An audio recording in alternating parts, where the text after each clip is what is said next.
Hello students, welcome to unique classes of right way. आज बच्चे हम लोग स्टैट्स 1 में स्टार्ट करने जा रहे हैं चैप्टर 1 में क्लास नंबर 9। क्लास 8 में हम लोगों ने ट्रिम्ड मीन के बारे में पढ़ा था। ट्रिम्ड मीन 10%, 20%, 15% भी पढ़ा था। 15% पता है कि 10 और 20 का क्या है, हाफ है। तो 10% प्लस 20% बाई 2 करके निकाल लिया। ऐसे अगर आप पता लगा लेते हो कि ये किनका हाफ है, तो आप वो ट्रिम्ड मीन निकाल करके और फिर दोनों का सम करके और फिर से डिवाइड कर दोगे।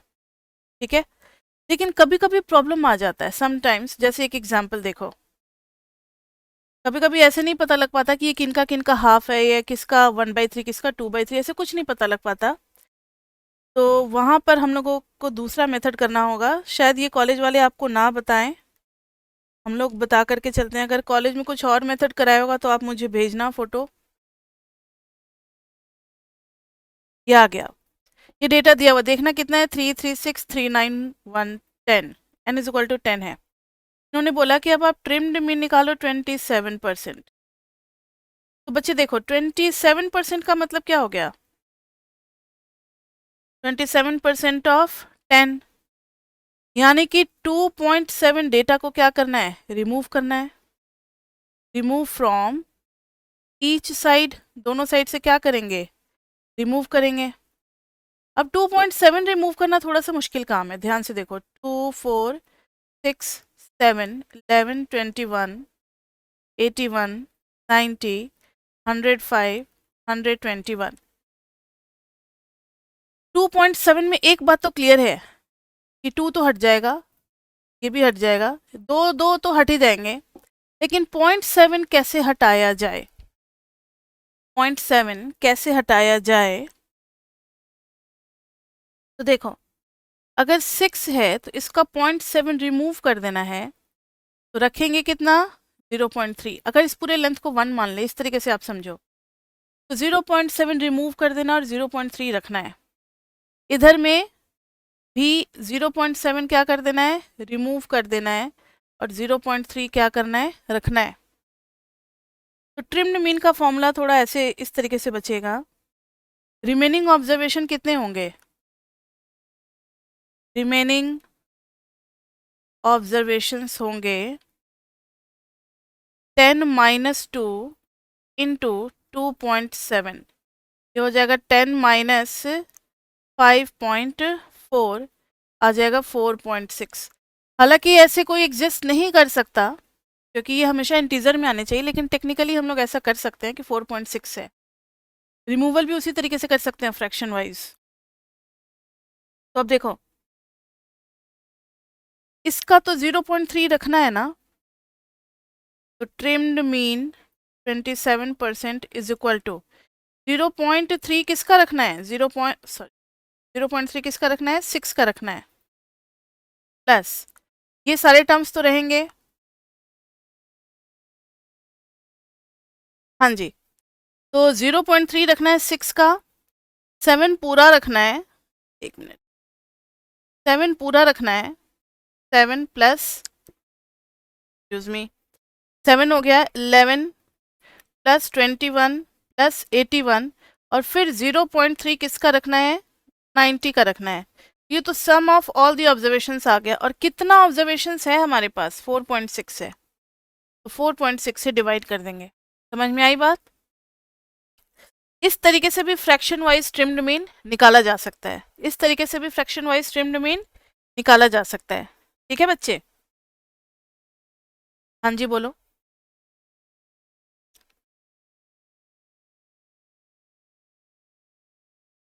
क्यों किया, लास्ट क्लास में आपको याद है, जब दो दो डेटा रिमूव करना था तो दो इधर से रिमूव करते थे, दो उधर से रिमूव करते थे, और बचता कितना था, n-4। उसी तरीके से अभी हम लोगों ने 2.7 रिमूव किया, 2.7 रिमूव किया, फ्रॉम बोथ एंड किया है, इसलिए 2 इंटू 2.7 को माइनस किया हम लोगों ने। ठीक है, अब नेक्स्ट टॉपिक हमारा चेंज हो रहा है, ट्रिम्ड मीन कंप्लीट हो गया। ट्रिम्ड मीन में ऐसा बहुत कम चांस है आने का, और कॉलेज में हो सकता है कि वो आपको ऐसे बता दें कि 2.7 आ रहा है, आप इसको राउंड ऑफ कर दो और 3 टर्म्स रिमूव कर दो। अगर ऐसा कॉलेज में कराया तो मुझे बताना, तो फिर हम भी सारे बच्चों को बता देंगे कि उसी तरीके से करना है। अदरवाइज ये मतलब बहुत टॉप लेवल पे यूनिवर्सिटीज़ में पढ़ाई जाती है, बाहर की यूनिवर्सिटीज़ में, तो वहाँ से हम लोगों ने ये पता लगाया है इस तरीके से किया जाता है। तो आपके कॉलेज में क्या कराते हैं, आप मेरे से ज़रूर शेयर करना। कुछ कराया है इस टाइप का कॉलेज में?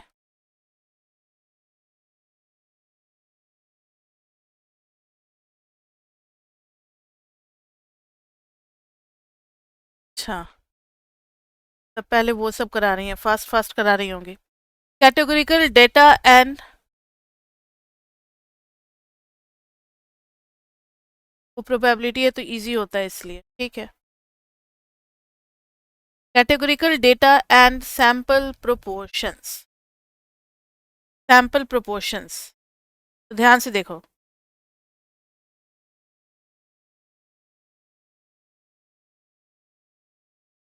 यहाँ पर हम लोगों को बॉक्स प्लॉट के बारे में पढ़ना है। कैटेगोरिकल डेटा का मतलब होता है कैटेगरी में, like whether it lies in first category और इन सेकंड कैटेगरी। तो अगर हम टू कैटेगरी की बात कर रहे हैं, if we are talking about two category data, when we have qualitative data of two category data, then if, अब टू कैटेगरी डेटा है तो एक उसमें से हमारा इंटरेस्ट होगा, मतलब जो हम चाह रहे होंगे कि ये आए, एक होगा out of interest.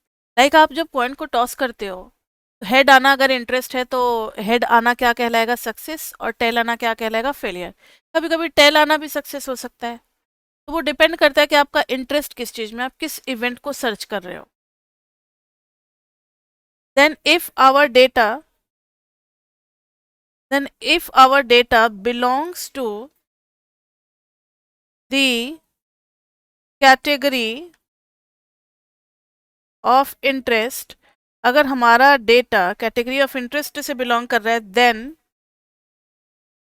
then we have S, otherwise we have F। S से क्या रिप्रेजेंट कर रहे हैं, सक्सेस, और F से क्या रिप्रेजेंट कर रहे हैं, फेलियर। मतलब इंटरेस्ट वाले इवेंट में लाई करना कहलाएगा सक्सेस, और उसके अगेंस्ट में आना क्या कहलाएगा, failure.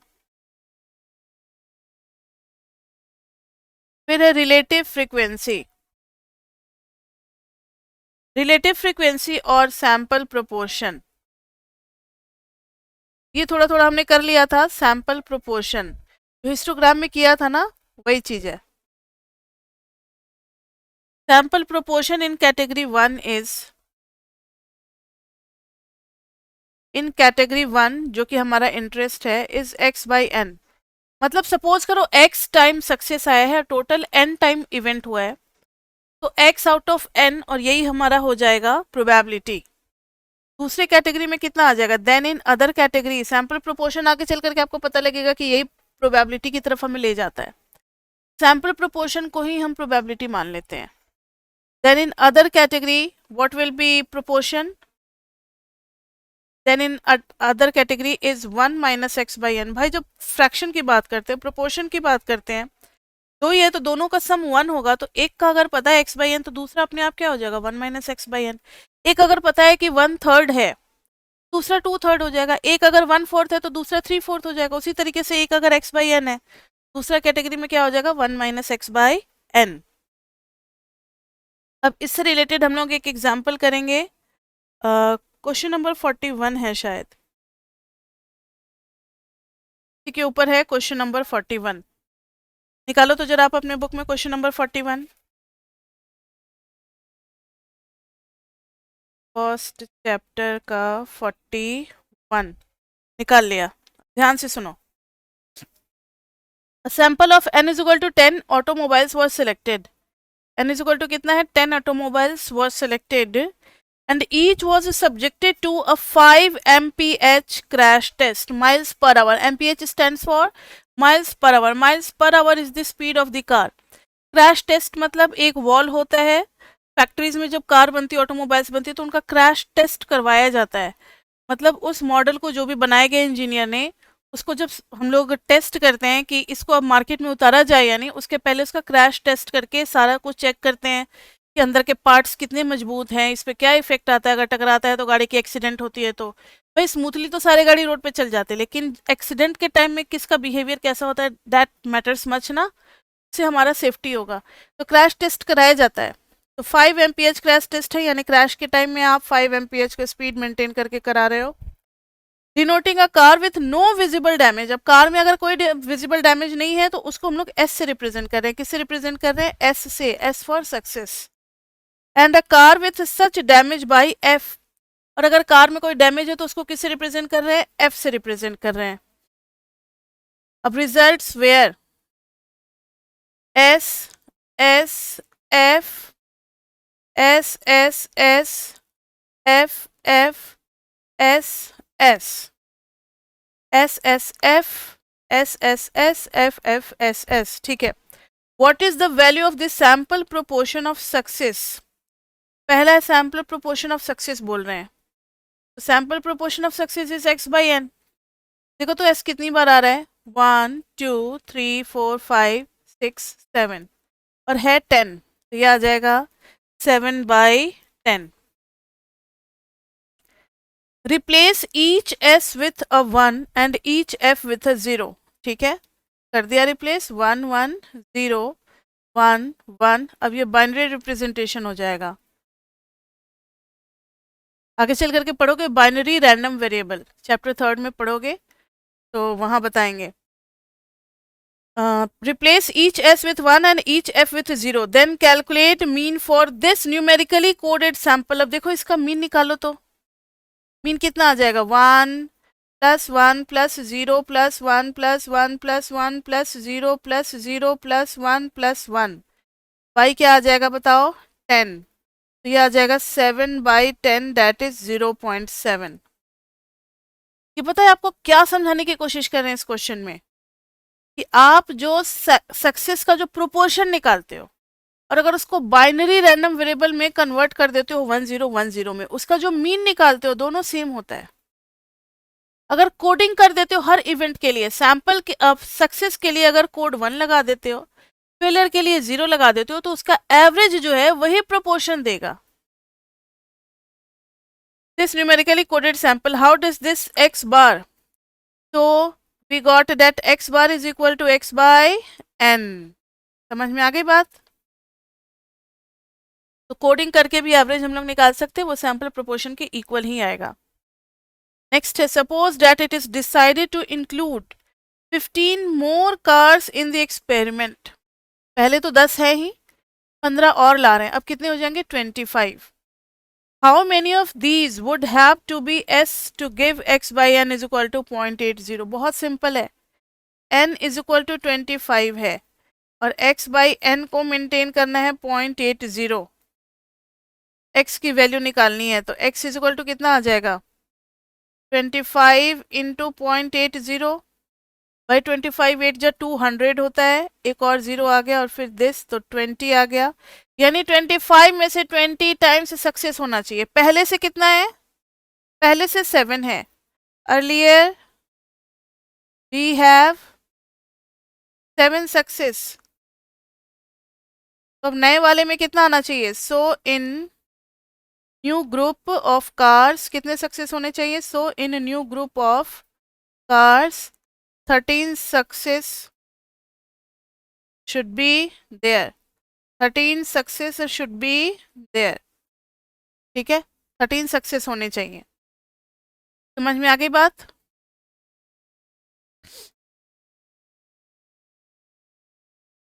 How many of these would have to be S to give x by n for the entire sample? अब इंटायर सैंपल में 20 होना चाहिए और नए ग्रुप में कितना आना चाहिए? 13 आना चाहिए। तो ये एक था हमारा क्वालिटेटिव डेटा के बारे में।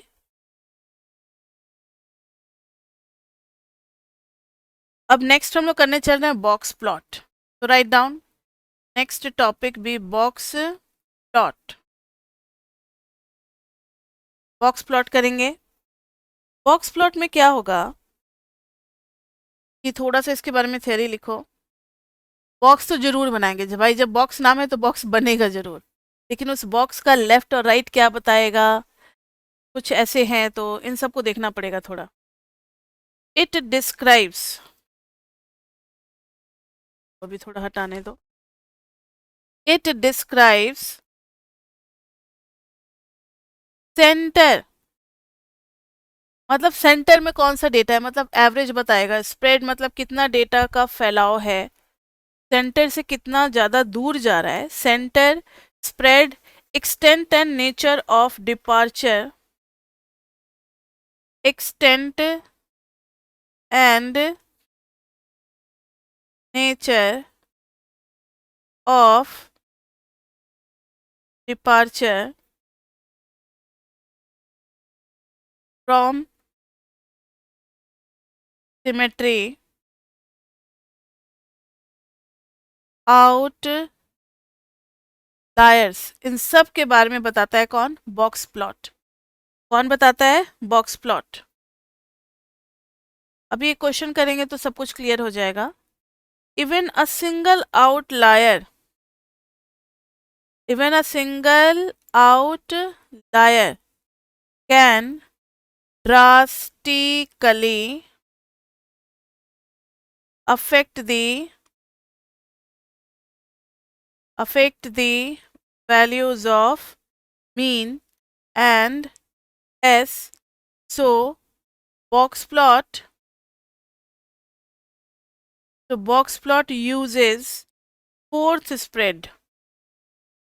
अब आपसे अच्छा कौन इसको समझ सकता है कि एक डेटा कितना अफेक्ट डालता है। मान लो आपका क्लास 10th का ही बोर्ड का रिजल्ट ले लें, हिंदी में थोड़ा इग्नोर कर दिया, मार्क्स अच्छे नहीं आए, इंग्लिश में भी अच्छे नहीं आए, मैथ्स, फिजिक्स, केमिस्ट्री, बायो सब कुछ में अच्छा मार्क्स आ गया, एसएसटी, हिंदी और इंग्लिश, या चलो एक ही सब्जेक्ट ले लेते हैं, एसएसटी में बहुत खराब मार्क्स आ गया, बाकी सब में बहुत बढ़िया, बाकी सब में 80 से ऊपर है। एक एसएसटी में अगर 45 आ गया, एक सिंगल सब्जेक्ट में इतना ताकत है कि वो आपके एवरेज को गिरा देगा।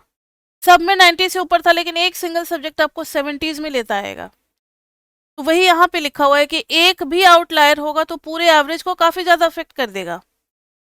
ठीक है, मान लो सबका एवरेज अगर 300 आ रहा है और एक जो है वो 5 है, 5 एवरेज को बहुत नीचे गिरा देगा, उसका बहुत ज्यादा इफेक्ट नजर आता है मीन पे। समझ रहे होगे मेरी बात। तो इसलिए यहाँ पर हम लोग बॉक्स प्लॉट में क्या यूज करते हैं, फोर्थ स्प्रेड मेथड यूज करते हैं। अब ये फोर्थ स्प्रेड है क्या, सब कुछ पता लग जाएगा। हैव पेशेंस, यहाँ ध्यान दो। एफ एस हम लोग फोर्थ स्प्रेड के लिए यूज करते हैं, फोर्थ स्प्रेड के लिए यूज करते हैं। और एफ एस का मतलब होता है अपर फोर्थ, ये क्वार्टाइल नहीं है, ये भी हम लोग एक एग्जांपल में वेरीफाई करेंगे। Upper fourth minus lower fourth, fourth निकालने के लिए कुछ नहीं करना हमें, ये पूरा डेटा है, ये मीडियन है मिडिल में। अब इसका भी हाफ निकाल दोगे, वो हो जाएगा लोअर फोर्थ, हाफ, ये हो जाएगा लोअर फोर्थ। इसको हम लोग बोलते हैं ME1। और इधर जब इसका मीडियन निकालोगे ME2 दूसरे ग्रुप का, तो इसको बोलेंगे अपर फोर्थ, अपर फोर्थ। ठीक है, अब इन्हीं दोनों का डिफरेंस जो है वो कहलाएगा फोर्थ स्प्रेड। तो एफ एस इज, इसका मतलब है एफ एस पे इसका और इसका कोई इफेक्ट नहीं आता है। एफ एस तो पूरा इन्हीं दोनों के बीच का गैप निकल रहा है ना, तो एफ एस इज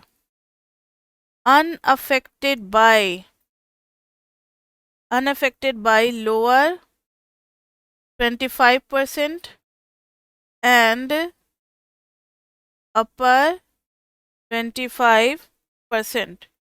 सो अब आउटलायर्स तो या तो स्टार्टिंग में होते हैं या फिर लास्ट में होते हैं। सो अनअफेक्टेड बाय रेजिस्टेंस, रेजिस्टेंट भी वर्ड यूज कर सकते हैं और अनअफेक्टेड भी यूज कर सकते हैं।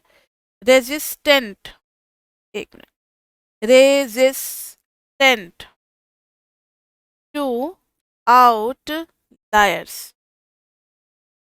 अब बॉक्स प्लॉट को 5 मेंबर समरी भी कहा जाता है, सब कुछ क्लियर हो जाएगा। Box plot is called 5 number summary. 5 number summary. इसमें क्या क्या पता लग जाता है, बॉक्स प्लॉट देखते ही पता लग जाएगा कि मीडियन क्या है, लोअर फोर्थ पता लग जाएगा, फिर अपर फोर्थ पता लग जाएगा, फिर लार्जेस्ट पता लगेगा, लोएस्ट पता लगेगा। 5 चीजें बताता है, इसलिए इसको 5 नंबर समरी बोलते हैं। बॉक्स प्लॉट एक और चीज में हेल्प करता है, ये स्क्यूनेस भी बता देता है। बॉक्स प्लॉट इन्फॉर्म्स अबाउट, बस क्वेश्चन पे आ रहे हैं, बहुत हो गया थ्योरी ना। Box plot informs about middle 50% data, middle 50% data and skewness भी बताता है। बॉक्स प्लॉट क्या करता है, मिडिल 50% डेटा बताता है और स्क्यूनेस भी बताता है। नोट नोट में है लोअर फोर्थ, जो मैंने अभी आपको कहा था कि lower fourth is not equal to Q1। Upper fourth, इसको आप समझने की कोशिश नहीं करोगे, गलती नहीं करोगे, क्वेश्चन में प्रूव करके बताएंगे। Q1 की वैल्यू अलग आ रही है, लोअर फोर्थ की वैल्यू अलग आ रही है, अपर फोर्थ की वैल्यू अलग आ रही है और Q3 की वैल्यू अलग आ रही है, इसलिए ये दोनों डेटा सेम नहीं होते। अब आप अपना बुक निकालें और हम लोग करेंगे एग्जाम्पल 1.19, जो कि पेज किस पे है, 40 पे है। निकालो जरा एक बार।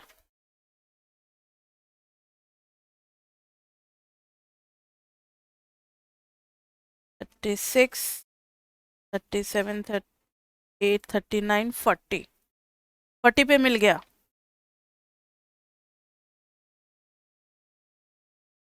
ध्यान से देखो, ultrasound was use to gather the accompanying corrosion data on the thickness of the floor plate of an above ground tank used to store crude oil। ठीक है, क्रूड ऑयल निकालने के लिए एक टैंक यूज किया जा रहा है, उसका हम लोग थिकनेस मेजर कर रहे हैं। ये सोर्स ऑफ डेटा है।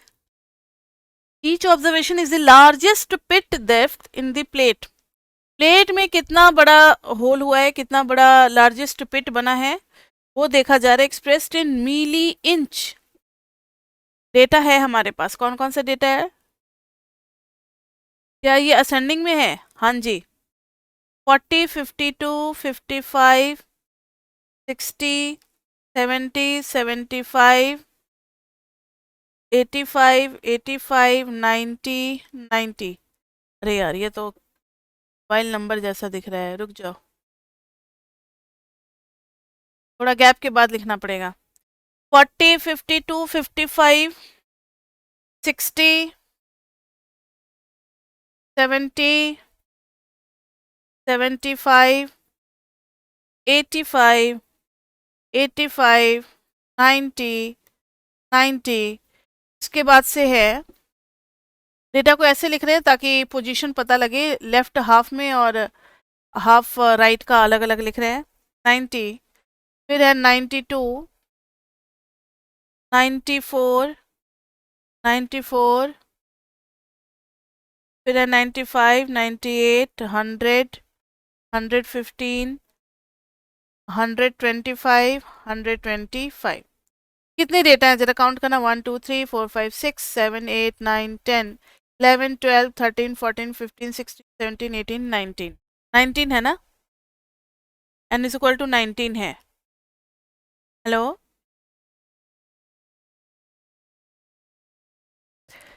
n इज इक्वल टू 19 है। अब आगे इन्होंने पूछा है भाई मीडियन और फोर्थ स्प्रेड सब कुछ निकालना है हम लोगों को, फोर्थ स्प्रेड निकालना है। तो मीडियन के लिए क्या मैंने आपको फॉर्म, और ये असेंडिंग ऑर्डर में है, no need to change the data, और ऑर्डर चेंज करने की जरूरत नहीं है। मीडियन के लिए बताया था कि जब ऑड हो तो n+1/2th कर देते हैं ऑब्जर्वेशन, यानी 19 + 1/2th, यानी कि 20/2th 10th ऑब्जर्वेशन आ गया। 1 2 3 4 5 6 7 8 9 10, this is your median, this is your median. ठीक है, तो मीडियन आ गया 90, मीडियन तो आ गया 90। स्मॉलेस्ट क्या है?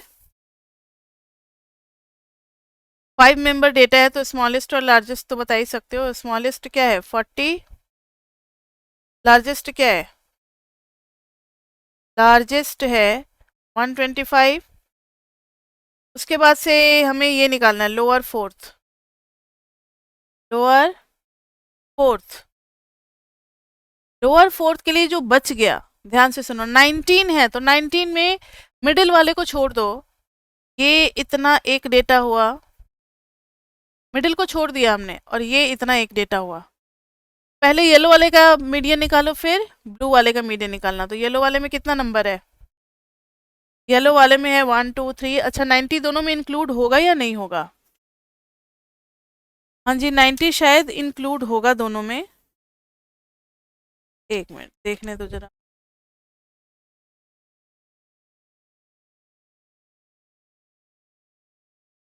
होगा होगा, 90 दोनों में इंक्लूड होगा, यानी 90 येलो में भी आएगा और 90 ब्लू में भी आएगा। तो अब देखोगे तो पहला का 10 ऑब्जर्वेशन है, पहला का 10 ऑब्जर्वेशन है, तो लोअर फोर्थ के लिए 10 प्लस 1/2 करेंगे, कितना आ जाएगा? 5.5 ऑब्जर्वेशन। 5.5 ऑब्जर्वेशन मतलब क्या हो गया? Fifth plus sixth by 2। Fifth plus sixth by 2। Fifth plus sixth by 2। देखना जरा फिफ्थ ऑब्जर्वेशन क्या है? 1 2 3 4 5 और 6। 70 प्लस 75/2, दैट इज 72.5। ये हो गई लोअर फोर्थ की वैल्यू। अब यहाँ पर आप कहोगे कि मैम इवन था तो आपने ये क्यों किया? तो बच्चे ऑड हो या इवन हो अब इतना केयर नहीं करते, 10 प्लस 1/2 सही आंसर है, एक ही जैसा करेंगे। अब अपर फोर्थ के लिए क्या हो जाएगा? फिर से वैसे ही 10 प्लस 1/2 अपर फोर्थ के लिए भी करेंगे तो 10 प्लस 1/2 हो जाएगा। तो कितना हो जाएगा? 5.5 टर्म। लेकिन वो मीडियन के बाद 1 2 3 4 5, this is fifth and this is six, तो 95 प्लस 98/2। तो फिफ्थ प्लस सिक्स्थ/2, तो this is 95 plus 98/2, that is 96.5। आगे दोनों वैल्यू, एक तो आगे 72.5, एक आ गई 96.5। एफएस जो निकलता है फोर्थ स्प्रेड, फोर्थ स्प्रेड, ये कैसे निकलेगा? तो अपर फोर्थ माइनस लोअर फोर्थ, यानी 96.5 माइनस 72.5, कितना हो गया? 0.5 में से गया तो 0, 6 में से 2 गया तो 4, 9 में से 7 गया तो 2, 24 आ गया हमारा फोर्थ स्प्रेड। 24 क्या आ गया? Fourth spread. अब इसका ग्राफ बनाते हैं, थोड़ा बॉक्स प्लॉट भी तो बनाना जरूरी है ना, इतनी देर से पढ़ रहे हैं बॉक्स प्लॉट बॉक्स प्लॉट, लेकिन अभी तक तो कुछ बॉक्स बनाया नहीं हम लोगों ने। अब इस डेटा को हमें बनाना है, डेटा हमारे पास है कहाँ से जरा देखना, 40 से स्टार्ट हो रहा है और 125 तक जा रहा है। तो 40 50 60 70 80 90 100 110 120 130 125 तक ही जा रहा है, तो आगे जाने की जरूरत ही नहीं है। अब डेटा जो है इस तरीके से हमारा अरेंज है, हम लोगों ने सारी वैल्यूज निकाल ली है, लोअर फोर्थ अपर फोर्थ ये सारा कुछ देखना। लोअर फोर्थ कितना है? 72.5, तो 72.5 से स्टार्ट करेंगे, ये बीच में अगर कर देंगे तो 75, उसका भी हाफ कर देंगे तो 72.5, इसके सामने चलेंगे।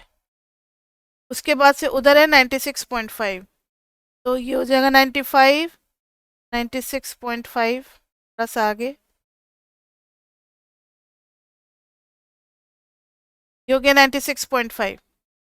अब आप यहाँ पर एक बॉक्स बना दो, ध्यान से।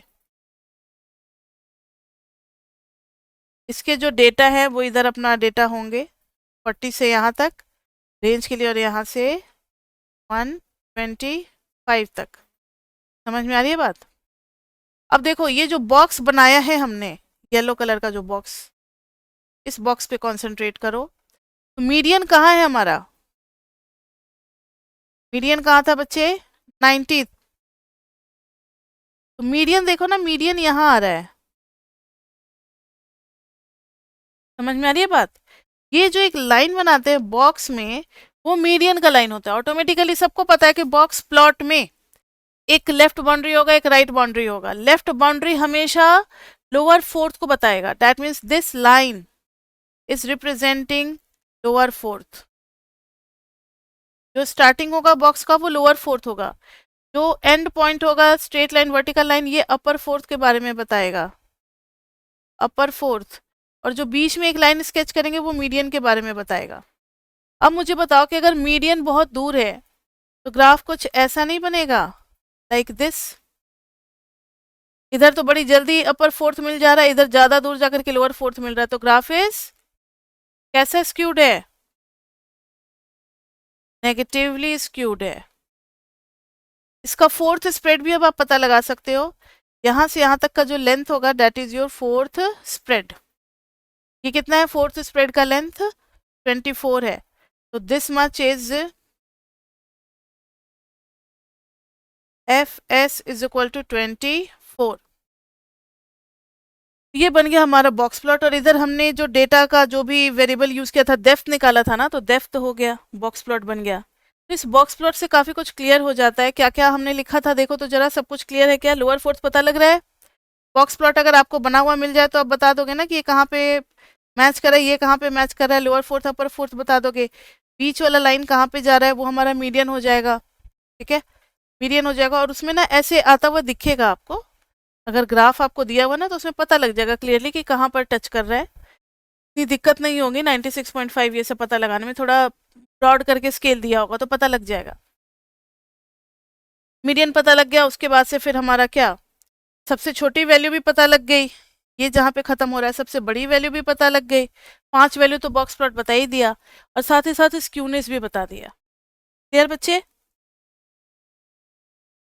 अब इसमें हम लोग वेरीफाई करेंगे नोट वाली बात। Q1 निकालेंगे, Q3 निकालेंगे, और देखेंगे कि ये लोअर फोर्थ और अपर फोर्थ के इक्वल है या नहीं। जरा आप लोग बच्चे Q1 और Q3 निकालना। देखो बच्चे Q1 और Q3 तो हमने सेकेंड या थर्ड क्लास में ही पढ़ लिया होगा। तो हमें आता है n कितना है यहाँ पर? n है, n है, n है, 19 है। तो हमने पढ़ा था कि Q1 का फॉर्मूला हो जाता है n+1/4। तो 20/4 कितना हो जाएगा? Fifth term. और जरा फिफ्थ टर्म ढूंढना क्या है? 1 2 3 4 5। Q1 is 70, Q1 is 70।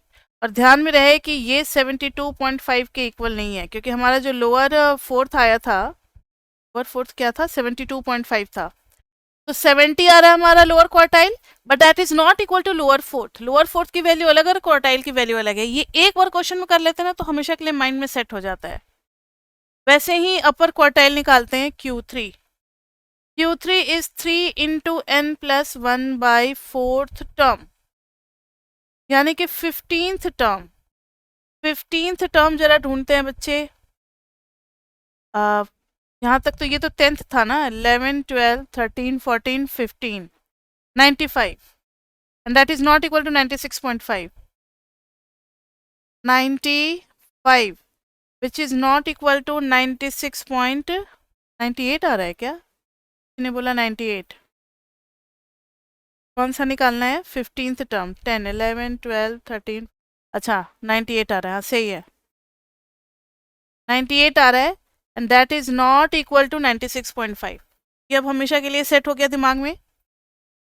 अब बॉक्स प्लॉट से हम आउटलायर्स भी ढूंढ सकते हैं। आउटलायर्स में कंफ्यूजन होता है ना कि मैम कब कौन से डेटा को आउटलायर्स मानेंगे, कभी कभी तो कंफ्यूजन हो जाता है कि ये आउटलायर है या नहीं है। तो आउटलायर पहचानने का भी मैथमेटिकल तरीका है, जज कर सकते हैं हम लोग। तो write down outliers. Outliers. Outliers में दो टाइप के आउटलायर्स होते हैं, एक्सट्रीम आउटलायर्स, एक्सट्रीम आउटलायर्स, और एक होता है mild outliers. Extreme outliers and mild outliers. Extreme outliers के लिए कंडीशन है बच्चे, सबसे पहले तो आउटलायर के लिए कंडीशन है कि अगर data if x is farther than 1.5 s, कहाँ से, फ्रॉम मीडियन से, मीडियन से अगर उसका डिस्टेंस 1.5 s से ज़्यादा है तो ये हमारा कहलाएगा क्या, आउटलायर्स। आउटलायर्स में एक्सट्रीम के लिए more than,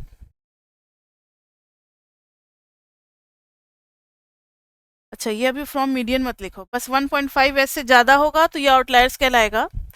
more than 3/4 spread from the nearest fourth. अब देखो फोर्थ तो दो होते हैं, एक लोअर होता है एक अपर होता है। अब ये x जिसके क्लोज होगा, मान लो लोअर के क्लोज है, तो अब उसके बीच का गैप देखेंगे, अगर वो 3fs से ज़्यादा है इसका मतलब वो एक्सट्रीम आउटलायर्स है। अगर हमारा डेटा अपर फोर्थ के क्लोज हुआ तो अपर फोर्थ और उस डेटा के बीच का डिफरेंस देखेंगे, अगर वो 3fs से ज़्यादा है तो भी वो एक्सट्रीम आउटलायर्स होगा। माइल्ड आउटलायर्स अभी बता रहे हैं, जैसे मान लो ये है लोअर फोर्थ और ये है अपर फोर्थ, थोड़ा क्लोज कर देते हैं समझाने के लिए ना। ये है लोअर फोर्थ, LF लिख रहे हैं, दिस इज अपर फोर्थ। अब कोई डेटा यहाँ है तो ये गैप देखो, इस गैप से 1 2 3 4, तो दिस, ये जो x है x1 अभी अपर फोर्थ के पास है तो इसके बीच का गैप जो है वो more than, gap is more than 3fs, तो x1 is extreme outliers, outliers मान लेंगे। क्वेश्चन आता है पेपर में, find the outliers and classify them whether they are extreme और माइल्ड, पे ध्यान देना है आपको। मान लो इधर कोई है x2, ये भी 3 टाइम्स किससे से ज़्यादा है, ये भी एक्सट्रीम आउटलायर्स होगा, क्योंकि यहाँ भी गैप जो है लोअर फोर्थ से जो गैप है अब वो नापेंगे, अपर फोर्थ से नहीं देखेंगे, because x2 is closer to lower fourth, तो gap is greater than 3fs, so x2 is extreme outliers. ठीक है, एक्सट्रीम आउटलायर्स समझ में आ गया। अब माइल्ड आउटलायर्स पे आते हैं। माइल्ड आउटलायर्स में है if not extreme what is further than 1.5 fs, वो हमारा कहलाएगा mild outliers. From the closest fourth, from closest fourth लिख दो यहाँ पर आप, क्लोजेस्ट फोर्थ, फ्रॉम क्लोजेस्ट, चलो अब एक क्वेश्चन करते हैं इसके ऊपर, आउटलायर्स ढूंढेंगे, उसमें हम लोग एग्जाम्पल 1.20, एग्जाम्पल 1.20, तो देखो जरा, The Clean Water Act and subsequent amendments require that all water in the United States meet specific pollution reduction goals to ensure that water is fishable and swimmable. Water is fishable and swimmable, मतलब जिसमें fish का भी culture कर सके और human being भी swim कर सके, इतना क्लियर होना चाहिए वाटर, उसमें इतना पॉल्यूशन नहीं होना चाहिए। The article spurious correlation in the US SPA rating curve method for estimating, ये सब source of data है, investigated various techniques for estimating pollutant loads in watershed. Watershed में उन्होंने पॉल्यूटेंट्स का चेक किया, अमाउंट कितना है। The author discuss the imperative need to use sound statistical methods for this purpose. Among the data considered is the following sample of TN total nitrogen loads. किस chemical को वो लोग major कर रहे हैं, नाइट्रोजन का लोड कितना है, kg n per day from the particular Chesapeake Bay location, ठीक है, ये जगह का नाम है। Displayed here in increasing order, बहुत मेहरबानी हुई इनकी कि इन्होंने इंक्रीजिंग ऑर्डर में डेटा हमें दिया हुआ, नहीं तो ये डेटा देख करके ही हेडेक शुरू हो जाएगा।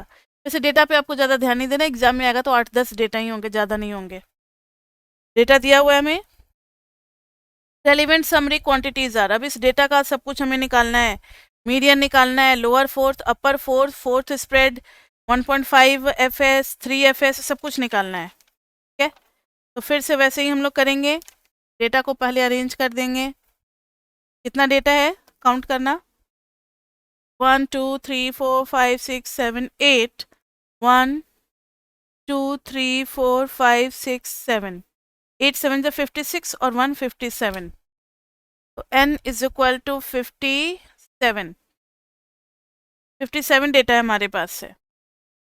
तो मीडियन क्या हो जाएगा, मीडियन हो जाएगा n + 1/2th टर्म, यानी 58 का हाफ कितना हो जाएगा, 58 का half 57 + 1/2th term, that is 58/2, कितना हो जाएगा, 2 2 4, 29 हो गया ना। हाँ जी, ठीक है, 29th टर्म। और 29th टर्म जब आप ढूंढोगे तो 8 3 × 24, 8 4 32 और 3 पहले आ जाएंगे, तो दैट इज 92.17। अब लोअर फोर्थ निकालोगे, लोअर फोर्थ के लिए देखो ना, मीडियन है 92.17, तो मीडियन से लेते हुए 29th पोजीशन का, तो ये हो जाएगा n + 1/4, तो ये हो जाएगा 30, मतलब 29 + 1/4, यानी कि 7.5th टर्म, तो 7th + 8th/2, क्या आ जाएगा, 1 2 3 4 5 6 7, ये आ जाएगा 24.29 + 26.43/2, पूरा करोगे तो ये आ जाएगा 40 लोअर फोर्थ। कुछ गलत नहीं आ रहा, कहाँ 30, अच्छा मैंने 4 क्यों कर दिया, अरे यार जो ये है इसका भी तो मीडियन ही एक तरीके से निकलता है ना, मीडियन 1, तो यहाँ पर 4 की बजाय क्या करना चाहिए था, हमें 2 करना चाहिए था। समझ में आ गई बात। तो 15th टर्म आ जाएगा, क्या आ जाएगा, 15th टर्म। हम तो ऑलरेडी पहले ही हाफ कर चुके हैं, अब उसका हाफ कर देंगे तो वो तो 1/4 हो ही जाएगा, तो ये आ गया 15th टर्म। 15th टर्म के लिए 8 और 7 45.64 आ गया।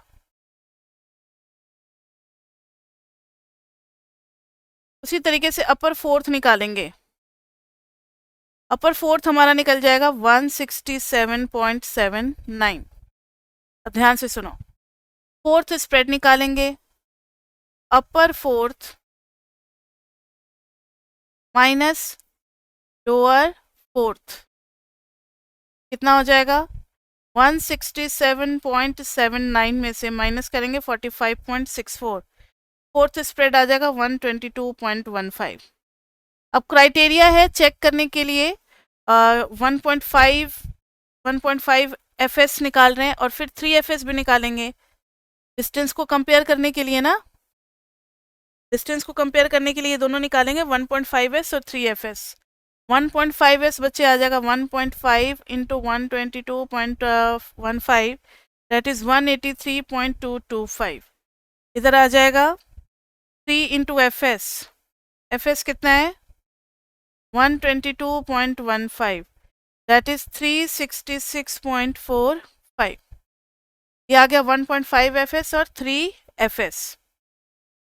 अब ध्यान से सुनो, माइल्ड आउटलायर्स के लिए और इनके लिए। ये हमारा पूरा डेटा। मीडियन कितना आया था? मीडियन आया है 92.17। अपर फोर्थ कितना आया है? 167.79 अपर फोर्थ आया है। लोअर फोर्थ कितना आया है? 45.64। बहुत इंपॉर्टेंट चीज बता रहे हैं, क्योंकि ऐसी ऐसी चीजें ना बार बार नहीं बताई जाती। Lower fourth. अब कोई डेटा या तो इस साइड होगा या इस साइड होगा, उन्हीं को आउटलायर्स बोलेंगे ना। जो डेटा इस साइड होगा, ध्यान से सुनना, फॉर माइल्ड आउटलायर्स उसका गैप होना चाहिए 1.5 fs। तो इस वैल्यू के लिए 167.79 प्लस करेंगे 1.5 fs, यानी कि 183.225। कितना आ गया? कितना आ गया ऐड करने के बाद? अपर फोर्थ प्लस दिस इज 351.015। यानी जो भी डेटा 351.015 से ज्यादा है, if x is greater than 351.015, then x is outlier। अब इधर बढ़ रहे हैं, 3fs डिस्टेंस बच्चे चले गए, तो ये आ जाएगा कौन से लेवल पे? 166.79 प्लस 3fs। 3fs हमने निकाला हुआ है 366.45, दोनों को ऐड करेंगे तो ये आ जाएगा हमारे पास 534.24। तो if x is greater than 534.24, then x is क्या है? Extreme outliers. x is extreme outliers. तो देखो तो यहाँ पर कौन कौन सा है, माइल्ड और एक्सट्रीम दोनों निकालना है। तो 351 से बड़ा कौन कौन सा है? अपने बुक में ही देख लो। 351 से बड़ा सेकेंड लास्ट रो में मिल रहा है 352.09, 371.47, 444.68 मिल गया सभी को। 460.86, 563.92। देखो स्टैट्स ना डिफिकल्ट नहीं होता है, मेरे से पूछोगे तो स्टैट्स बहुत इजी सब्जेक्ट है, लेकिन समझना जरूर पड़ता है। अगर एक पल के लिए भी कंसंट्रेशन इधर से उधर गया तो कुछ नहीं समझ में आएगा कि मैम कर क्या रही हैं, लिख क्या रही हैं।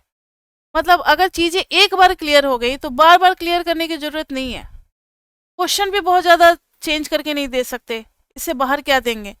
तो स्टैट्स में कभी भी बच्चा फेल नहीं करता। स्टैट्स में प्रॉब्लम क्या होती है? अच्छा मार्क्स लाने की, क्योंकि बच्चा सारा टॉपिक पढ़ता ही नहीं है, पढ़ता है तो फिर वो उसको याद नहीं रहता, याद रहता तो क्वेश्चन ही प्रैक्टिस किया रहता। तो अगर आप सब कुछ पहले से ही करते चलोगे तो स्टैट्स में बहुत आसान है स्कोर करना। लेकिन हाँ, उसके लिए रोज का रोज पढ़ना पड़ेगा, रिवीजन करके क्लास में बैठना पड़ेगा।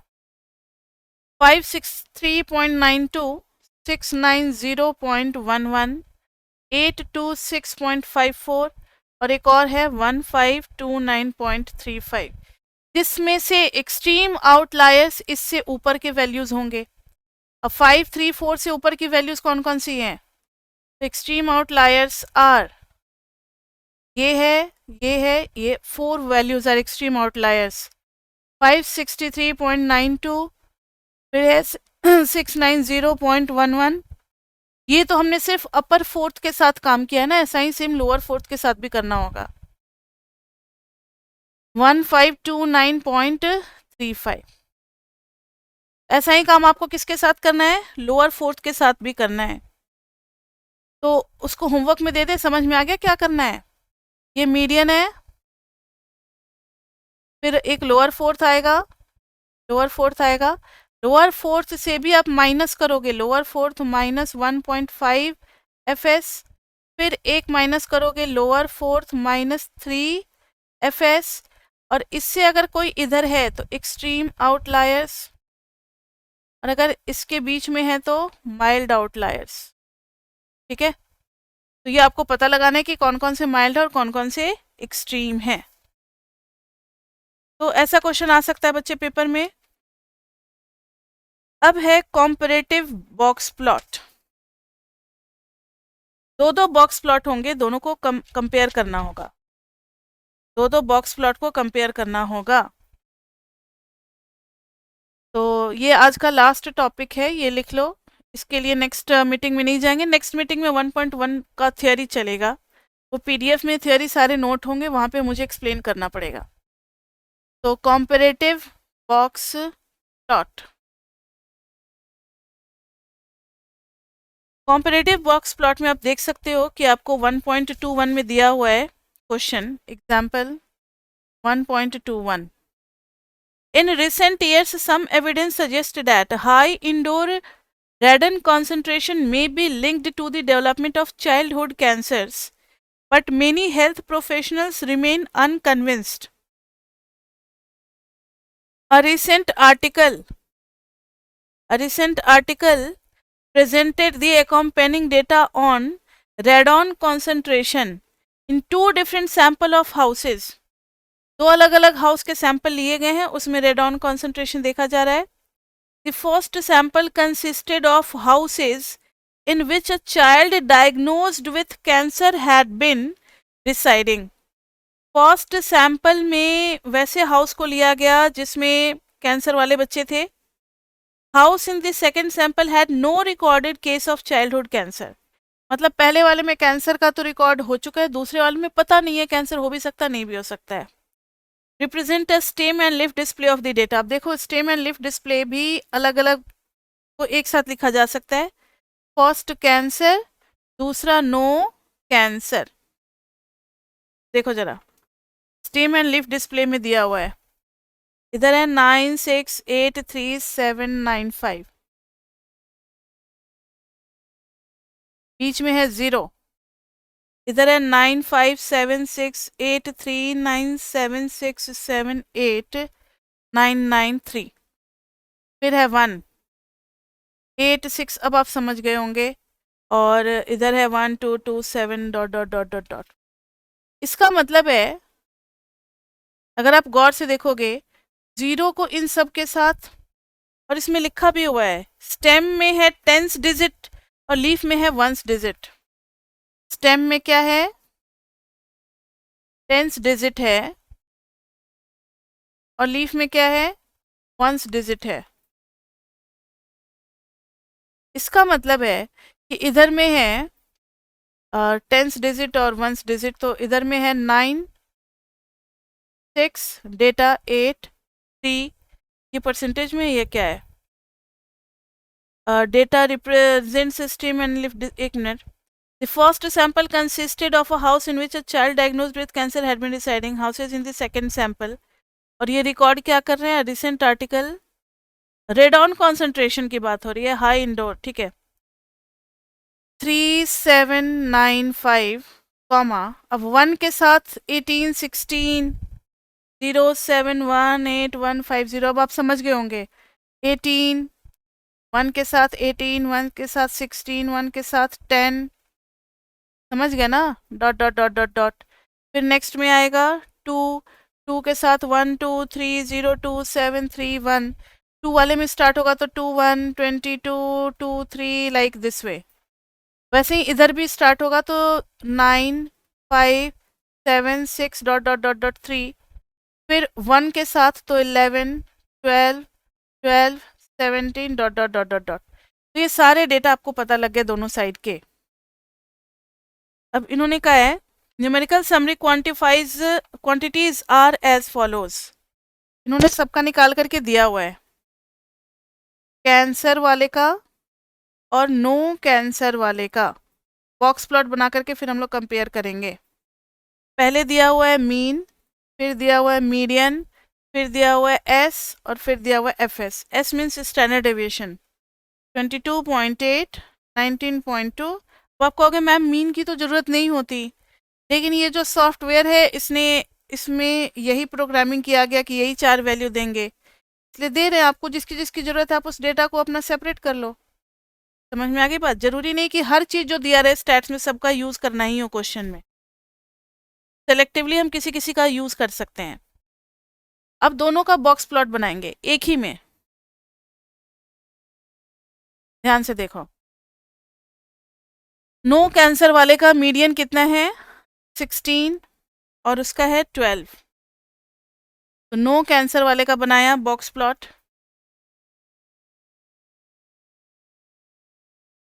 इसका मीडियन कितना डाल दिया, मीन तो है 19.2 और मीडियन कितना है 22, नहीं मीडियन है, नो कैंसर वाले का है 19.2 और मीडियन है 12, एवरेज में है 19.2। दूसरे वाले का क्या है 22.8 और कैंसर वाले का, और मीडियन है 16। थोड़ा सा अलग बना देंगे कंपैरिजन के लिए,